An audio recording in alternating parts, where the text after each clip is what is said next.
Zeigt er noch besser Tricks, da hinten steht er. Also alle zusammen meine Hände klatschen für Remy Visoire vom Weltmeister am Eiderberg. Jetzt achtet drauf, Remy Visoire fährt an, locker ins zweite Gang. Unglaublich hoch in der Luft, also er zeigt einen Wechsel nach dem anderen.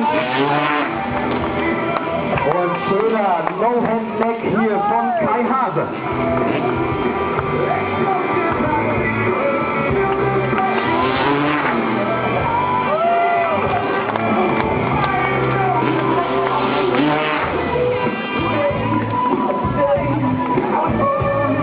So, Remy Visoire zeigt an, also er auf den ersten Schritten weg mit Kopf und Haus, aber alle zusammen klatschen die Hände hier weiter.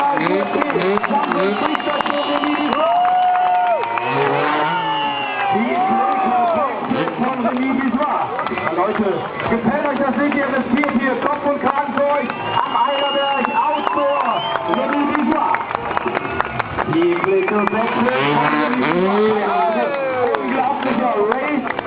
Killer Whip von Kai Hase. Mal schauen, was Dennis Garmer hier macht. Also auch für Dennis Garmer, unserem Nachwuchs. Applaus hier, Dennis Garmer, Lazy Boy.